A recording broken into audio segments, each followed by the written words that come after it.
అందరికి మరణాత మరణాత మరణాత. దేవుని యొక్క సన్నిధిలోనికి వచ్చిన మనందరినీ దేవదేవుడి దీవించి ఆశీర్వదించునుగాక. ఆమేన్. వాక్యము కొరకు ప్రార్థన చేసుకుందాం.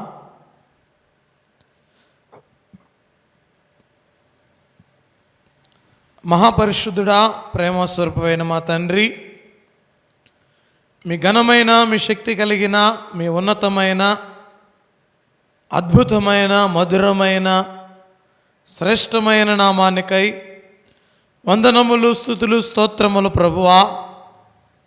మీ యొక్క సన్నిధిలో చేరి నిన్ను ఆరాధించుటకు మీరిచ్చిన సమయాన్ని బట్టి నీకు వందనాలు. కూడి ఉన్న మా అందరితో మీరే మాట్లాడమని, మా అందరికీ కావలసిన ఆత్మీయ ఆహారాన్ని దయచేయమని మా మంచి బోధకుడై ఉన్న యేసు స్వామి ద్వారా అడిగి వేడుకుంటున్నాము తండ్రి. ఆమేన్. అందరికీ మరొకసారి మరణాత. దేవుని యొక్క సన్నిధానములో దేవదేవుడు తెలియచేయచ్చు ఉన్నటువంటి మాటలను మనం గమనించిన వారమైతే, దేవునిచే పిలువబడిన వాడా బయట నిలువనేలా లోపలికి రా. దేవాతి దేవుడు అనేక మార్లు అనేక సందర్భాలలో ఒకరిని తన వాక్యముతో మాట్లాడతాడు, ఒకరితో ఆయన దర్శనములో మాట్లాడతాడు, ఒకరితో స్వప్నంలో మాట్లాడతాడు, మరి ఒకరి జీవితంలో అద్భుతం చేస్తాడు, మరి యొక్క జీవితంలో స్వస్థతనిస్తాడు. అంటే దేవుడు ఒక్కొక్క వ్యక్తిని ఒక్కో రకంగా తన దగ్గరికి పిలుచుకుంటాడు. అమ్మా, ఈ లోకంలో దేవుని దగ్గరికి ఎందరు వచ్చినా కూడా వారందరూ ఒక పిలుపును బట్టే దేవుని దగ్గరకు వచ్చారు. ఒక పిలుపును బట్టే దేవుని దగ్గరికి వారు వచ్చారు. అయ్యా, అమ్మా, నీవు ఎందుకు వచ్చావు దేవుని దగ్గరికి అంటే, ఒకరు చెప్తూ ఉన్న మాట, అయ్యా, అనారోగ్యంతో బాగా బాధపడేదాన్ని, బాగా తలనొప్పిగా ఉండేది, కాళ్ళు చేతులు ఏవి కూడా పని చేసేటట్టు ఉండేటివి కాదు, కాళ్ళు చూసిన నొప్పులే, చేతులు చూసిన నొప్పులే, నా పనిని నేను చేసుకోలేని స్థితిలో ఉన్నాను. అలాంటి సమయంలో నేను దేవుణ్ణి ప్రార్థన చేసుకున్నానయ్యా. ఎన్ని టాబ్లెట్స్ మింగానో, ఎన్ని హాస్పిటల్ తిరిగానో, ఎక్కడికెక్కడికో వెళ్ళి చూపించుకున్నాను, ఎంతో పత్యం ఉన్నాను, అయినా కూడా నాకు బాగవలా. అయ్యా, ఇదిగో దేవుని దగ్గరకు వచ్చి ప్రార్థన చేసుకున్నాను, అయ్యగారు ఇచ్చినటువంటి తైలమును యేసు రక్తము అంటూ పూసుకుంటూ నేను ప్రార్థన చేసుకుంటూ ఉంటే నన్ను ఎవరో ముట్టినట్టు అనిపించిందయ్యా, నాకు బాగయ్యింది, దేవుడే నన్ను బాగు చేశాడు, అందుకే నేను దేవుని మందిరానికి వస్తున్నాను. అమ్మా, ఈ సాక్ష్యాలు ఎన్నో మనం విని ఉన్నాం. మీకు ఒకటి తెలియచేస్తూ ఉన్నాను. కొంతమంది దేవుడు మా జీవితంలో ఇవి చేస్తాడు అని దేవుని దగ్గరికి వస్తారు. మరి కొంతమంది దేవుడు నాకు ఇది చేశాడయ్యా అని వస్తారు. పరిశుద్ధ గ్రంథములో మనందరి యొక్క పిలుపు ఏంటి ఒకసారి ఎప్పుడైనా ఆలోచించామా? నేను దేవుని మందిరానికి రావడానికి గల కారణం ఏమై ఉంది? నేను క్రీస్తు ప్రభు వారిని అంగీకరించడానికి గల కారణం ఏంటి? ఆలోచించారా?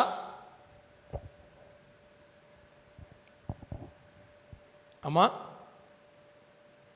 మనం ఇక్కడికి రావడానికి గల కారణం ఏంటండి? ఇక్కడికి వచ్చి దేవునిని ఆరాధించడానికి గల కారణం ఏంటి? ఆయనను గురించి మనం విన్నాం, కొన్ని మాటలు మనం విన్నాం. ఆయన బాగు చేస్తాడని, స్వస్థపరుస్తాడని, ఆరోగ్యం ఇస్తాడని, ఆయుష్ని ఇస్తాడని, బలాన్ని ఇస్తాడని, జ్ఞానం ఇస్తాడని, శక్తిని ఇస్తాడని, కావలసినవి అన్నీ కూడా మనకు ఇస్తాడని, మన సమస్యలను తీసివేస్తాడని, మన బాధలలో మనకు నెమ్మదిని ఇస్తాడని ఆయన యొక్క సన్నిధానంలోనికి మనం వచ్చాం. అందరూ ఒకే సమస్యతో వచ్చారా? ఎవరి సమస్యలు వారివి. అమ్మా, ఎవరి సమస్యలు వారివి. ఒకరికేమో చక్కగా చదువుకోవాలని, ఒకరేమో తన బిడ్డలు మారాలని, ఒకరేమో తన యజమానుడు మారాలని, ఒకరేమో తన కుటుంబంలో వివాహం జరగాలని, ఒకరేమో తన బిడ్డలు విడుదల పొందాలని. ఈ విధముగా ఒక్కొక్కరు ఒక్కో రకమైనటువంటి సమస్యతో దేవుని యొక్క సన్నిధానంలోనికి వచ్చాం. అయితే నా సమస్యను తీసివేయగలిగిన దేవుడు, అమ్మా మీ సమస్యను తీసివేయగలిగిన దేవుడు, ఇక్కడ చేరినటువంటి వారి అందరి యొక్క సమస్యలను తీసివేయగలిగిన దేవుడు ఆయన ఒక్కడే. గమనించండి, నేటి దినాన వాక్యము ఏంటి అంటే, దేవునిచే పిలువబడకుండా ఎవ్వరం కూడా మనం ఇక్కడికి రాలేదు. పరిశుద్ధ గ్రంథములో న్యాయాధిపతుల గ్రంథము 6వ అధ్యాయం, న్యాయాధిపతుల గ్రంథము 6వ అధ్యాయము 11, 12 వచనాలను మనం చూస్తే,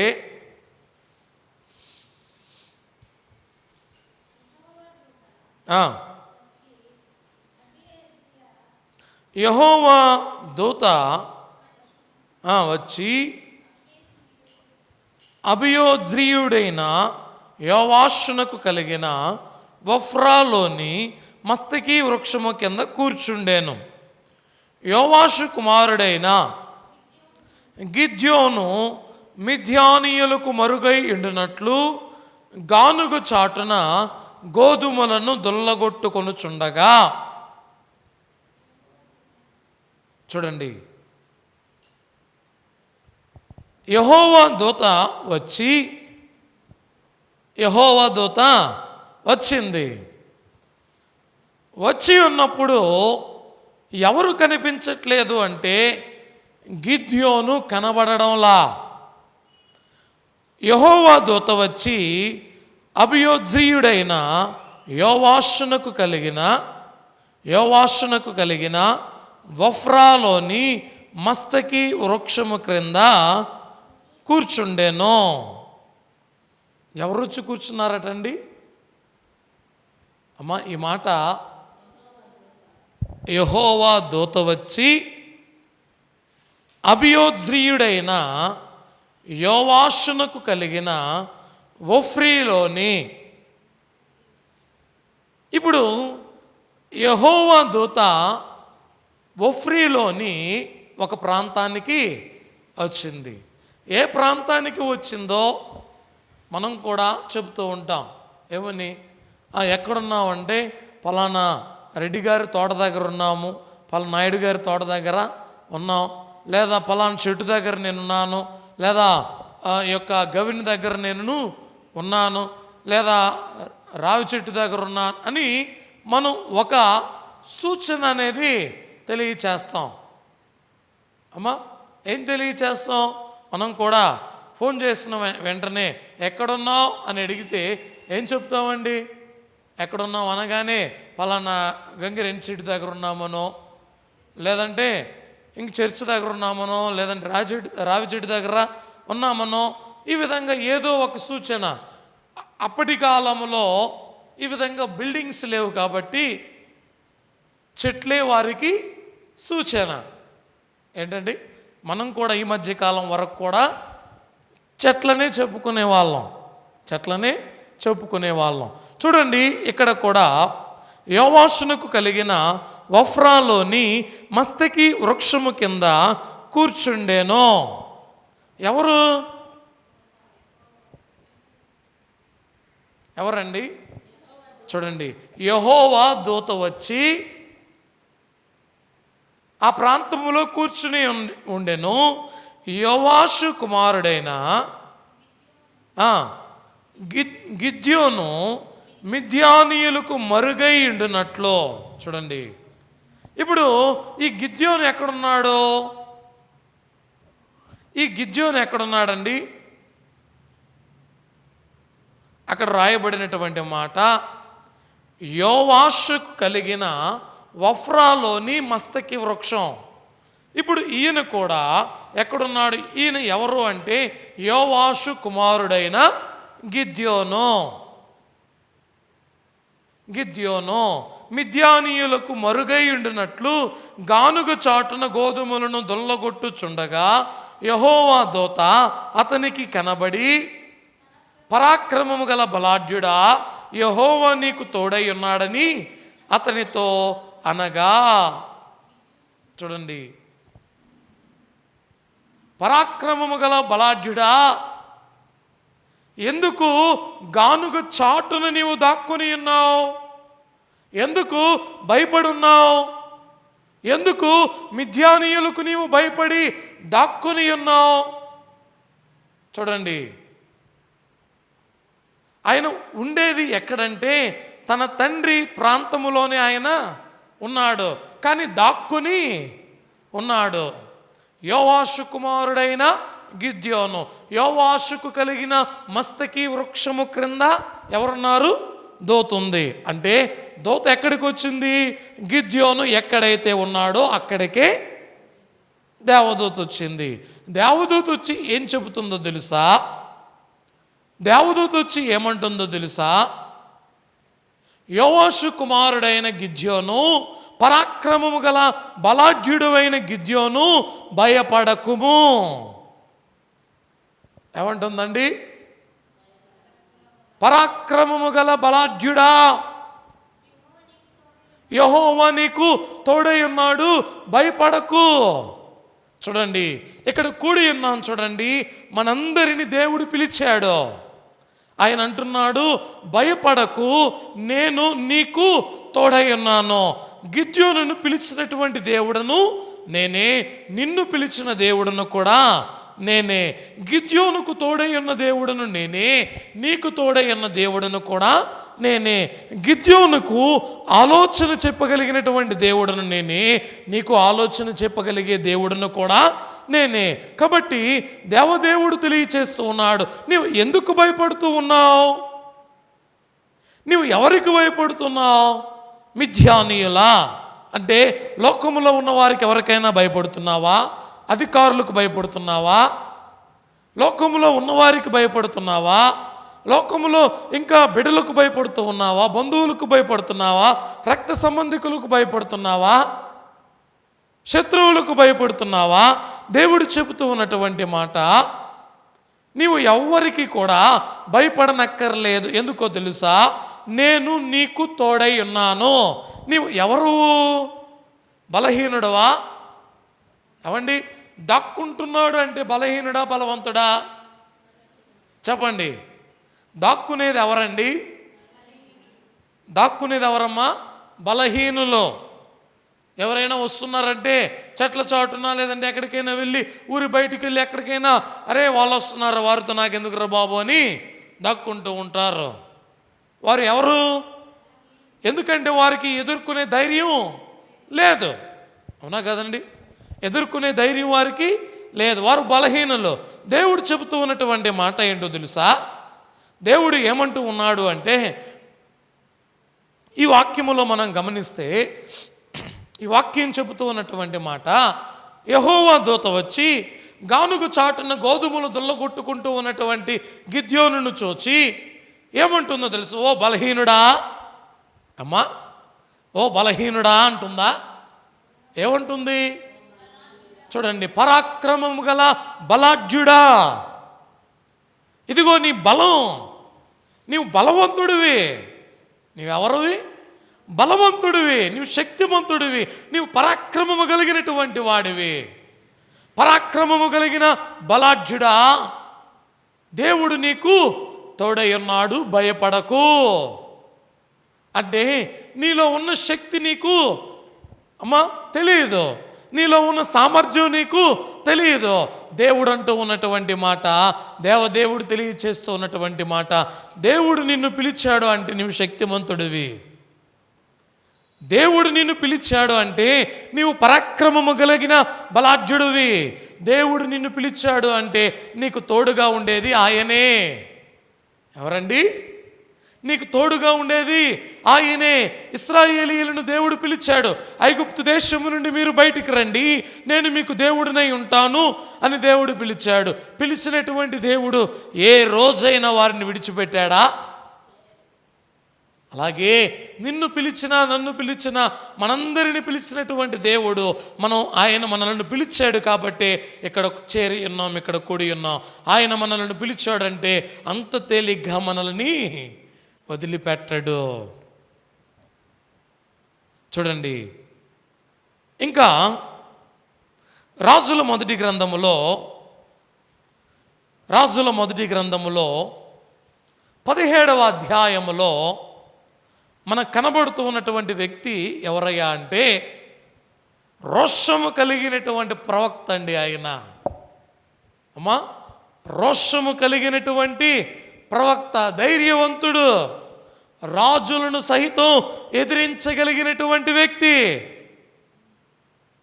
అంత గొప్పవాడు. ఎవరో తెలుసా? ఏలియా. ఏమండి? ఎవరు? ఏలియాని దేవుడు పిలిచాడు. ఏలియా, నీవు ఇక్కడ నుండి బయలుదేరి వెళ్ళు, ఎక్కడి నుండి బయలుదేరి వెళ్ళు అని దేవుడు పిలిచాడు. పిలిచినటువంటి దేవుడు ఏం చేస్తూ ఉన్నాడో తెలుసా? పోషిస్తూ ఉన్నాడండి.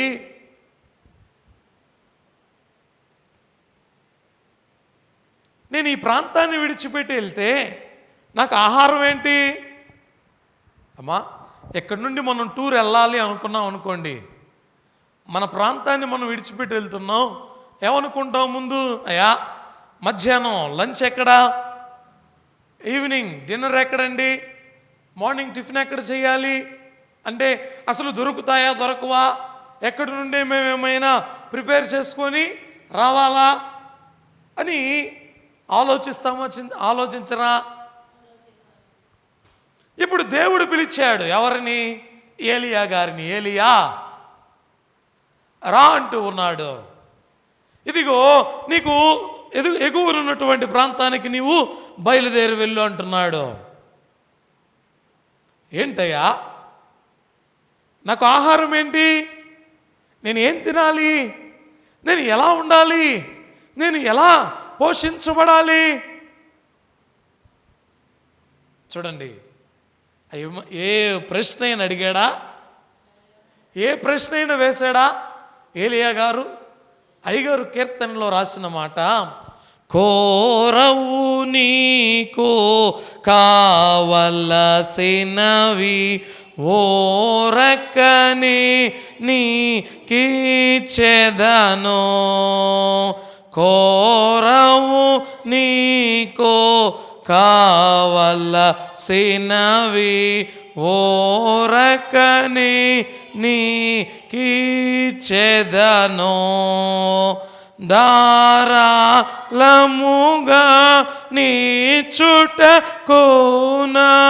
ధననిధి వాస్తవో లానియో గలవో అంటూ ఉన్నాడు. మరలా ఇంకొక వచనములో అయ్యగారు రాస్తా అంటాడండి, ఒక్కొక్క వచనాన్ని మనం పాడుకుంటే ఎంత ఆదరణ కలుగుద్దో చూడండి. నీకవసరమైనవి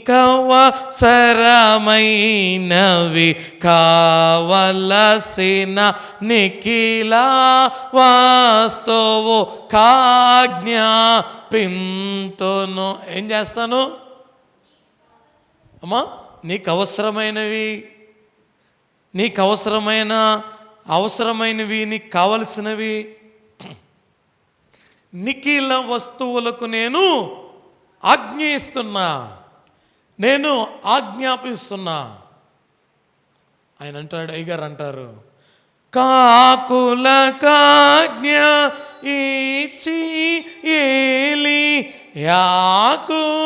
ఆకలి తీర్చలేదా? ఎవరికి అమ్మా? ఎవరికి ఆజ్ఞ ఇచ్చాడట? కాకి ఆజ్ఞ ఇచ్చాడండి. ఏమని? ఇదిగో నేను పిలిచా. ఎవరిని? ఏలియాని. నేను పిలిచినటువంటి వ్యక్తికి ఆహారాన్ని నేనే పెడతా. ఇదిగో నీకు ఆజ్ఞాపిస్తూ ఉన్నా, నీవు వెళ్ళి ఆహారాన్ని పెట్టు.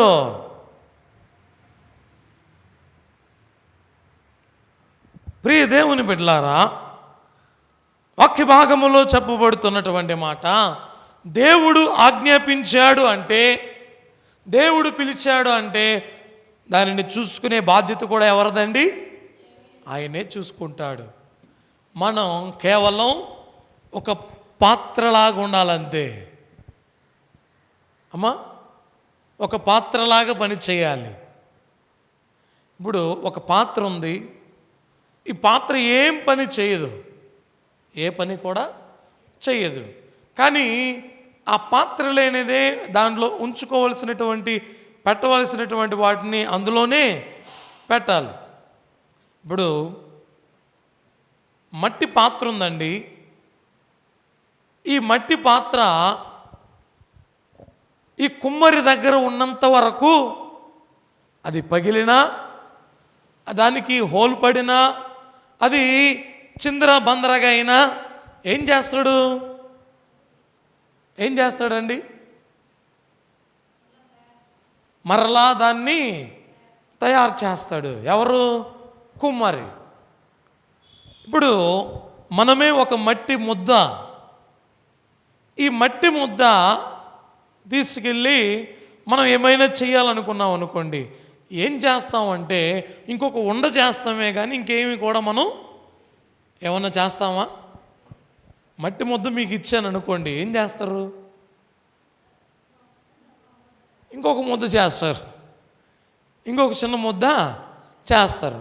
అదే ఈ మట్టి ముద్దను కుమ్మరి ఆయనకి ఇచ్చామనుకోండి, ఏం చేస్తారు? అందంగా ఒక పాత్రను తయారు చేస్తాడు.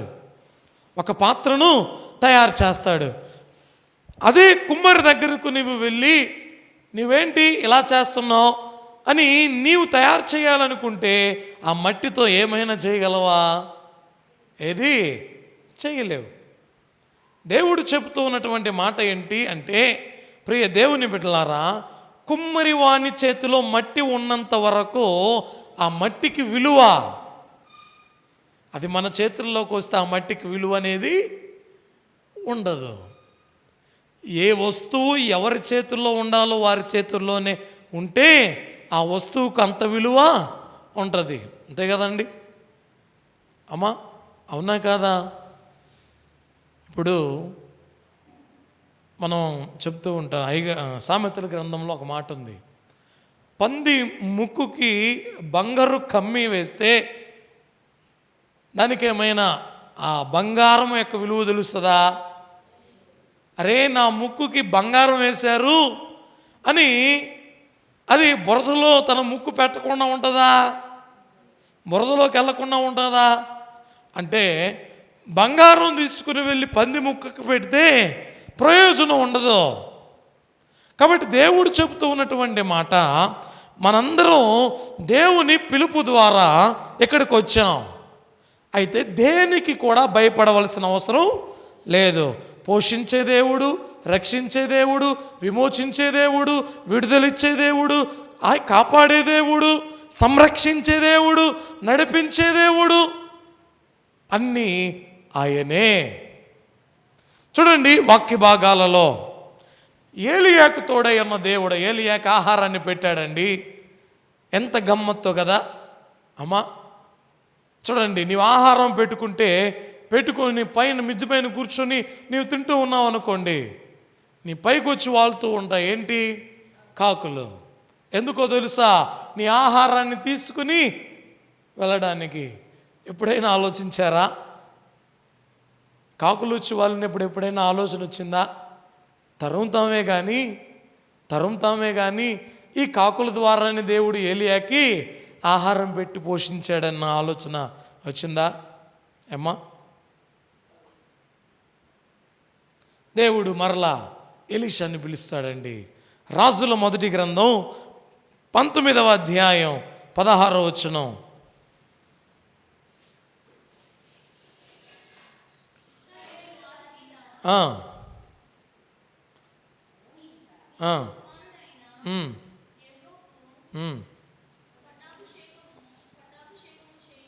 ఇశ్రాయేలు వారి మీద నింషీ కుమారుడైన యెహూకు పట్టాభిషేకము చేయుము. నీ కుమారుగా ప్రవక్త ఉండుటకు అమ్మెల్వా హోలా వాడైన షాపాతు కుమారుడైన ఎలీషాకు అభిషేకము చేయుము. ఏమండి, ఎవరికి అభిషేకం చేయాలి? ఎలీషాకు అభిషేకం చేయాలి. దేవుడు చెబుతున్న మాటలో ఇప్పుడు ఎలీషాని నేను పిలుస్తూ ఉన్నా, ఏలియాని నేను పిలిచాను, గిద్యోనుని నేను పిలిచాను, ఎలీషాను నేను పిలిచాను. పిలిచినటువంటి నేను వారికి తోడై ఉన్నాను. దేనికి భయపడన అవసరం లేదు, దేవుడే మనకు తోడై ఉంటాడు.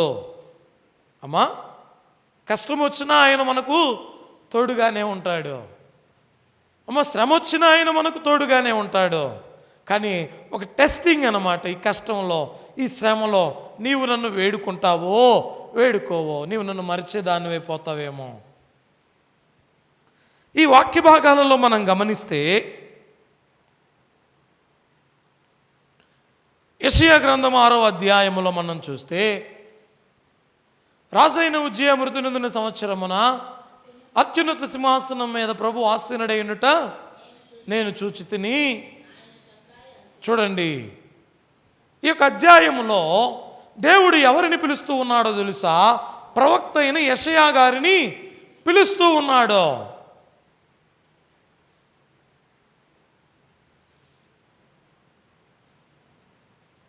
యెషయా, నేను నీకు పని అప్పగిస్తూ ఉన్నా, నా పని చెయ్యి. ఒకరిని కాదు, ఇద్దరిని కాదండి. యెషయా గారిని, ఇర్మియా గారిని, హెజ్కియేలు గారిని, హోషేయ గారిని, పేతురు గారిని, ఇంకా పౌలు గారిని దేవుడు ఏం చేస్తున్నాడో తెలుసా? ప్రియ దేవుని బిడ్డలారా, దేవుని యొక్క వాక్యం చెబుతుంది, దేవుడు పిలుస్తున్నాడండి. ఎందుకు ఆయన పిలుస్తూ ఉన్నాడు అంటే, ఆయన పని నిమిత్తమై పిలుస్తూ ఉన్నాడు, ఆయన మహిమ నిమిత్తమై పిలుస్తూ ఉన్నాడు, ఆయన ఘనత నిమిత్తమై పిలుస్తూ ఉన్నాడు. ఆయన చెబుతూ ఉన్నాడు, నీవు బలహీనుడవు కాదు, నీ బలహీనత తట్టు చూడకో, ఇదిగో నా బలం. నీ బలహీనత తట్టు చూస్తే ఎప్పటికీ కూడా నీవు ఇదేమిని సంపాదించుకోలేవు, పోగు చేసుకోలేవు. ఇదిగో నా బలం తట్టు చూడు, నీకు ఏది అవసరమో అది వస్తుంది, నీకేం కావాలో అది వస్తుంది, నీకు ఏది అవసరమై ఉందో నీకు కావలసినవి నీకు వస్తాయంటూ ఉన్నాడు. కాబట్టి ప్రియ దేవుని బిడ్డలారా, పౌలు గారిని దేవుడు పిలిచాడండి. హింసిస్తూ ఉన్నటువంటి పౌలుని, ఎవరిని? పౌలుని, సౌలుగా ఉన్నటువంటి సౌలుని దేవుడు పిలుస్తూ ఉన్నాడు. ఎలా ఉన్నాడండి సౌలు? హింసిస్తున్నాడు. క్రైస్తవులు కనబడితే హింసిస్తున్నాడు, కొడుతున్నాడు, జైల్లో వేస్తున్నాడు, చెరసాలలో బంధిస్తూ ఉన్నాడు, రకరకాలుగా హింస పెట్టుచూ ఉన్నాడు. అలాంటి వ్యక్తిని దేవుడు ఎలా పిలిచాడు చూడండి. సౌలుకు కళ్ళు గురుడి కాకపోతే మారేహోడు కాదేమో. అమ్మా, గుర్రం మీద ప్రయాణం చేస్తున్నటువంటి వ్యక్తిని ఎవడైనా ఆపి, నీవు చేస్తూ ఉన్నది తప్పు, నీవు చేస్తూ ఉన్నది దేవునికి విరుద్ధంగా చేస్తున్నావు, ఇది మంచిది కాదు అని ఎవరైనా ఏమైనా మాట్లాడి ఉంటే వాడిని అక్కడికక్కడికి చంపేవాడు. కానీ మాట్లాడుతుంది ఎవరో తెలుసా? వెళుతూ ఉన్నటువంటి వ్యక్తికి అమ్మా భయంకరమైనటువంటి సుడిగాలు వచ్చింది. గుర్రం మీద ప్రయాణం చేస్తున్నటువంటి వ్యక్తి ఏమైపోయాడో తెలుసా? ఒక్కసారిగా క్రింద పడిపోయాడు. క్రింద పడిపోయినటువంటి వ్యక్తికి కళ్ళు కనిపించట్లా, కళ్ళు కనిపించట్లా. దేవుడు పిలుస్తున్నాడు, సౌలా సౌలా, ఏంటి నాకు ఇలా అయిపోయింది, ఏంటి ఈ విధంగా జరిగింది అంటే దేవుడు అంటున్నాడు, సౌలా సౌలా, నీవు హింసిస్తున్న క్రీస్తుని నేను అన్నప్పుడు ఆయన కన్నులు అంధకారమైపోయాయి. అంటే ఒక వ్యక్తి మార్పు చెందడానికి ఒక వ్యక్తి మార్పు చెందడానికి కొంత టైం అనేది పడుతుంది. ఫరో మార్పు చెందాడు. ఎప్పుడు? 10 తెగుళ్ళు సంభవించేంత వరకు మార్పు రాలా. దేవుని యొక్క గొప్పతనాన్ని చూసి మార్పు చెందాడు. దానియేలు గారి కాలంలో నెబుకద్నెజరు రాజు మార్పు చెందాడు. ఇశ్రాయేలీయుల దేవుడే, దానియేలు సేవిస్తూ ఆరాధిస్తూ ఉన్నటువంటి దేవుడే నిజదేవుడు. ఇదేంటయ్యా, అగ్ని గంధకాలలో కాల్చడానికి వెళ్ళినటువంటి వారు బయటకు వచ్చారు, వేయడానికి వెళ్ళినటువంటి వారు కాలిపోయారేంటయ్యా? సింహాల బోనులోనికి వెళ్ళినటువంటి వారు మాంసపు మొక్క పడితే మృంగేసేటువంటి సింహాలు, మనిషి వెళ్తే ఆకలితో డొక్క మార్చుకుంటున్నాయే కానీ మాట కూడా మాట్లాడట్లా, నోరు తెరవట్లా. దేవుని యొక్క వాక్యం చెబుతూ ఉన్నటువంటి మాట, నేను నీకు తోడై ఉండగా నిన్ను ముట్టేదెవరు? అర్థమైందండి? దేవుడు మనకు తోడై ఉన్నప్పుడు అగ్ని నిన్ను ముట్టగలదా? దేవుడు నీకు తోడుగా ఉన్నప్పుడు ఈ యొక్క నెబుకద్నెజరు రాజు నిన్ను ముట్టగలడా? దేవుడు నీకు తోడై ఉన్నప్పుడు సింహాలు నిన్ను తాకగలవా? అందుకే అయ్యగారు అన్నారు, జంతువు పురుగు పక్షి. అయ్యగారు రాసిన పాటల్లో మనోవిచారం కూడదు నీకులో అయ్యగారు ఒక మాట రాశారు, జంతువు పశువు పురుగు పక్షి జబ్బు ఏమి చేయవు నీకు. ఏం జబ్బులు చేయవండి నీకు? పక్షులు పారాడుతున్నాయని, పురుగులు పారాడాయని చెబుతారు, చెప్పరండి? అయ్యా పురుగు పాకిందయ్యా, ఇదంతా వాసిపోయింది, ఆ వీపు భాగం అంతా పురుగు పాకిందయ్యా, అందుకే దద్దుర్లుగా వచ్చాయి. ఒక పురుగు చాలదండి మనల్ని హతమార్చడానికి? సరిపోద్ది కదమ్మా? ఒక పురుగు సరిపోతుందా? కనిపించినటువంటి కరోనానే ఎంతోమందిని గడగడలాడించింది. కనిపించే పురుగు అది ఏదైనా ఎక్కడైనా కుట్టి వెళ్ళింది అనుకోండి, అది దద్దురు పుట్టి బాగా వాసిపోయి దాంట్లో నుంచి చీము నెత్తురు వస్తూ ఉంటే పరిస్థితి ఏంటి? జంతువులు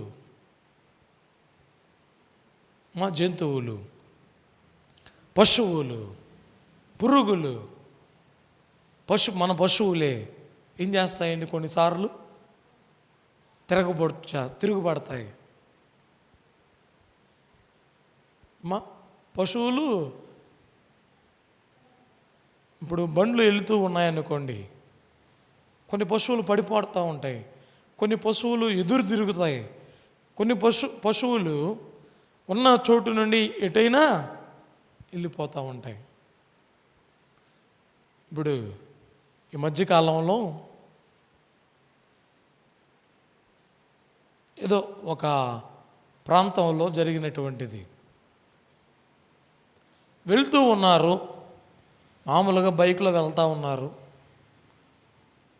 బజార్లో పశువులు చూస్తూ ఉంటాం మనం, నీరసంగా పోతూ ఉంటాయి. అమ్మా, ఆ పశువులు ఏమైనా చేస్తాయని ఎవరైనా అనుకుంటారా?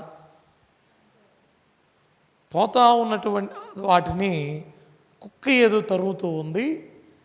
తరుగుతూ ఉండేసరికి వెళ్తూ ఉన్నటువంటి బైక్ వాళ్ళని గుద్దేసింది. అక్కడికక్కడికే వాళ్ళు మరణించారు. అంటే జంతువు వల్ల హానే, పశువు వల్ల హానే, మనకు కనిపించిన పురుగు వల్ల హానండి. ఇప్పుడు మనం పండుకొని నిద్రపోతూ ఉన్నాం.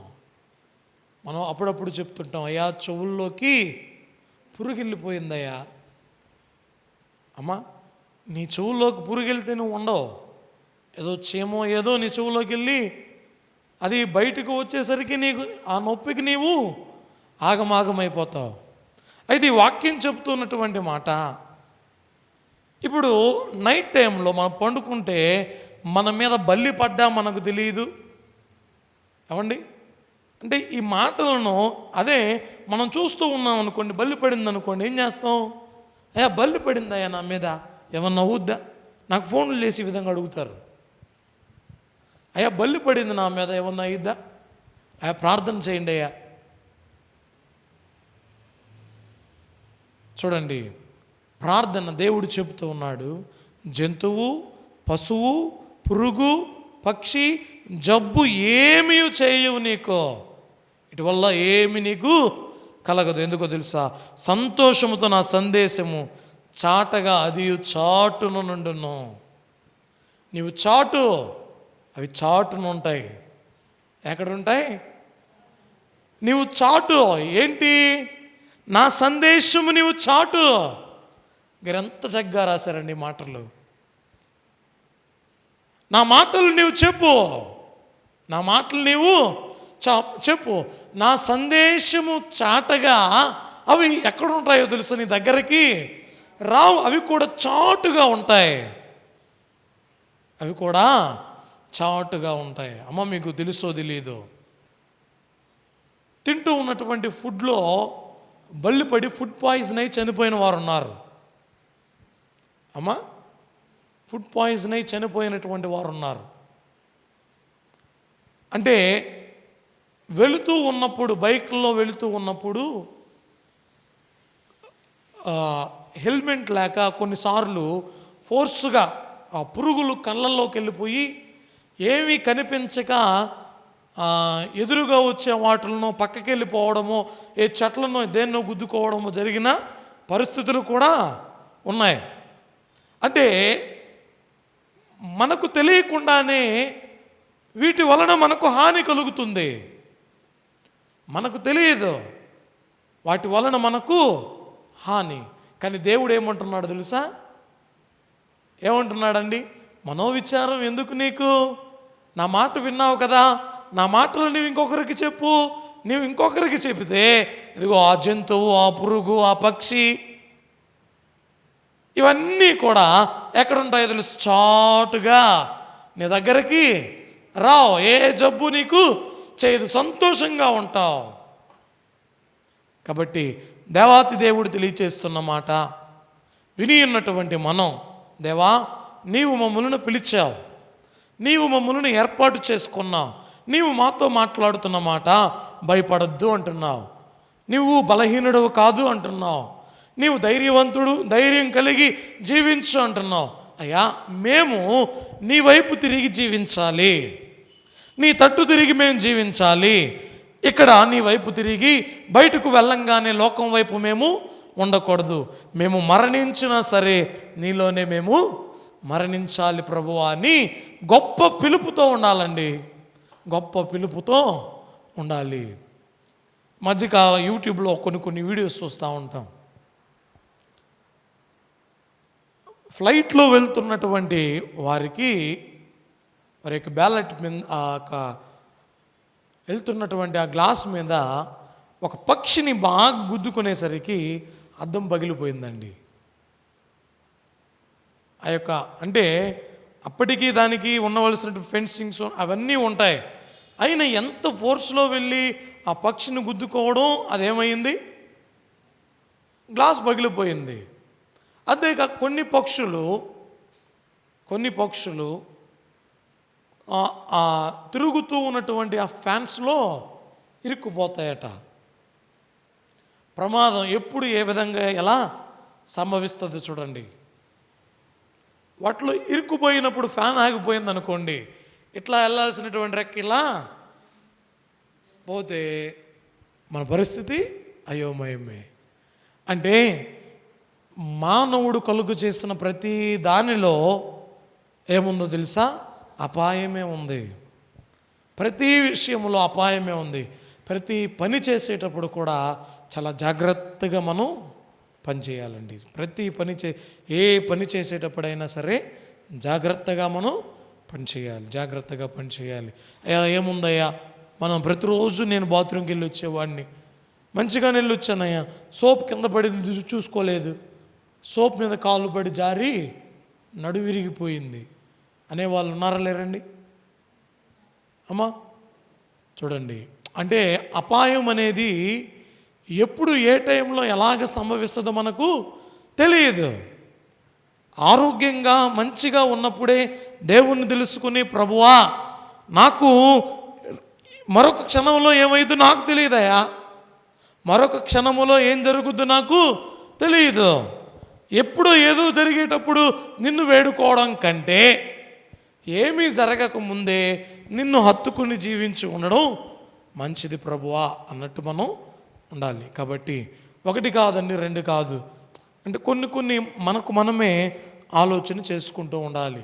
కొంతమందిని మనం చూస్తూ ఉంటాం, వంట చేస్తూ ఉన్నప్పుడు ఆ యొక్క ఆయిల్ ప్యాన్ దొల్లిపోయి ఇదైపోవడం, కొంతమంది ఆ యొక్క రైస్ ఇదైపోవడం, రైస్ కుక్కర్లో పెడుతున్నప్పుడు కొంతమంది ఆ షాక్కి ఇదైపోవడం. అంటే వాళ్ళు బేసిక్గా చెప్తారు, ఏంటి అమ్మా ఇది ఎలక్ట్రికల్ది, మీరు ఇందులో మీ యొక్క చేతుల్లో పెట్టి గంటలు పెట్టి తప్పొద్దు, ఇదిగో ప్లాస్టిక్ ఇది వాడండి, ఇదిగో ఈ యొక్క వుడ్ది వాడండి, ఇది కరెంటుదని ముందుగానే చెప్తారు. కానీ మన ఇంట్లో అవి ఏముండవు, సమయానికి అందుబాటులో ఉండవు. అవి కొన్నిసార్లు ఏమైద్దులే ఈ గంటి, ఒకసారి ఏం కాదు, 2 సార్లు కూడా ఏమీ కాదు. అది ఎప్పుడైతే ఎర్త్ అవ్వడమో ఎప్పుడైనా ఇబ్బంది అవ్వడమో జరిగినప్పుడు దాన్ని పెట్టి మనం ఇది చేసుకుంటున్నప్పుడు అపాయం జరుగుద్ది.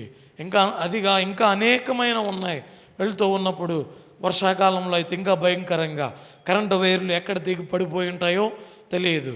మనం డైలీ వేస్తూనే ఉంటాం స్విచ్లు, ఆ వాటర్ ఆ యొక్క బోర్డ్స్లోకి వెళ్ళిపోయి షాక్ కొడుతూ ఉంటుంది. నేల ఎండు నేలగా ఉంటే షాక్ నిన్ను వదిలేస్తుందేమో, అది కూడా చెమ్మగా ఉంటే అట్లానే ఉంటావు.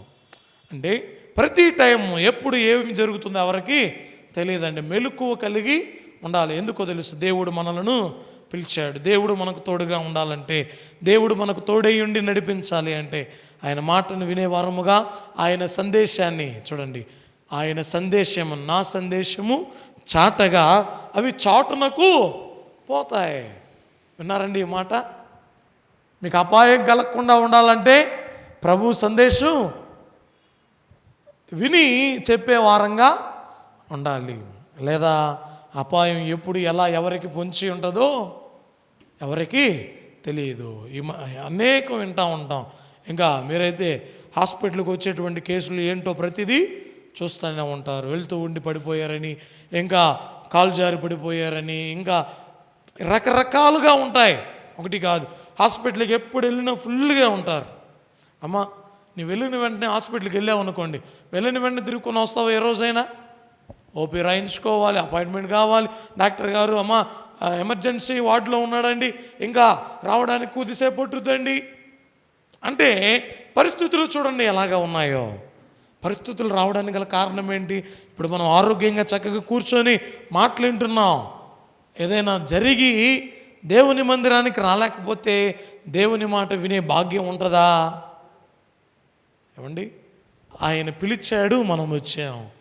ఆయన మాట విని ఇతరులకు చెప్పి వారిని కూడా ప్రభు యొక్క సన్నిధానంలోనికి చేర్చగలుగు భాగ్యం దేవదేవుడు దయచేయును గాక.